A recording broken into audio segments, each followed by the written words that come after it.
Alors l'étape suivante consiste à introduire le terrain naturel, hein.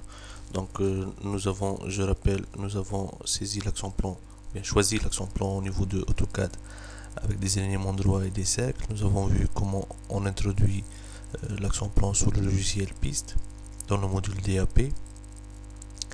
Et maintenant, puisque notre fichier piste que je vais ouvrir là, il contient un action plan et des profils en travers,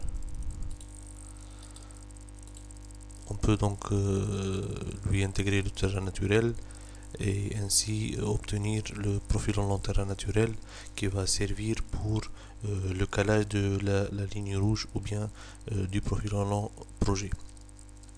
Alors au niveau du logiciel piste, vous avez deux méthodes pour introduire le terrain naturel.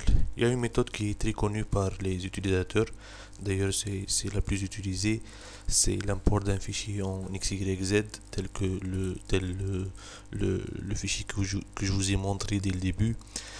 Donc ce fichier là, si on essaie de le lire ensemble, il contient 4 colonnes. La première colonne définit le numéro du point, donc vous pouvez mettre cette colonne là comme vous pouvez l'éliminer. Le logiciel piste peut la reconnaître facilement, hein.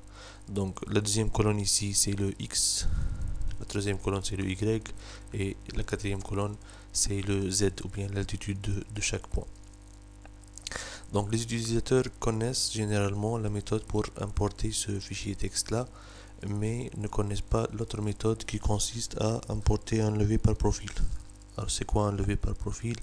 C'est un levé qui a été fait par un topographe sur chantier et concerne tous les profils en travers du projet. C'est-à-dire que si je reviens à mon fichier piste et je fais bouton droit calque profil, je peux voir sur mon axe que j'ai 211 profils.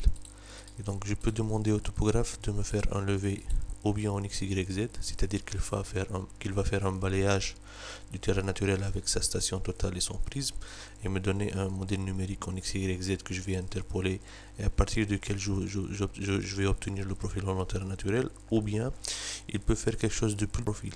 Donc il va prendre le profil numéro 1, il va placer, donc je vais faire un zoom, il va placer le prisme à l'intersection entre l'axe et le profil. On va appeler ce point-là, on va donner à ce point-là l'abscisse 0, c'est-à-dire que c'est à l'axe.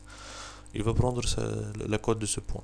Ensuite, il va prendre les points à droite et des points à gauche. Donc les points à droite, il va les noter en positif, les points à gauche, il va les noter en négatif. Et pour chaque point, il va prendre les cotes. Ensuite, dans un fichier texte, qu'est-ce qu'il va mettre? Je vais juste montrer un exemple.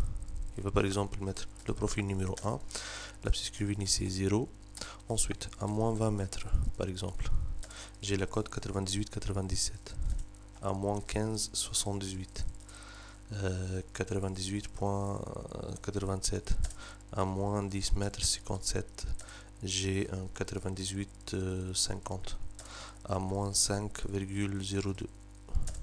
J'ai un 98.55.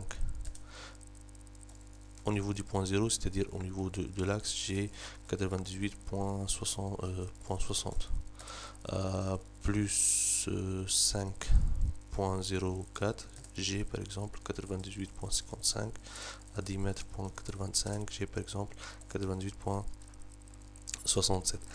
Donc ça c'est un levé qui concerne le premier profil. Je retourne à la ligne, je mets le profil numéro 2.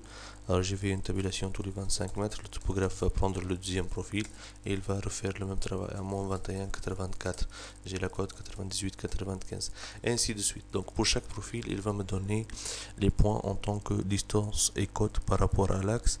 Et ce type de levé s'appelle le levé par profil.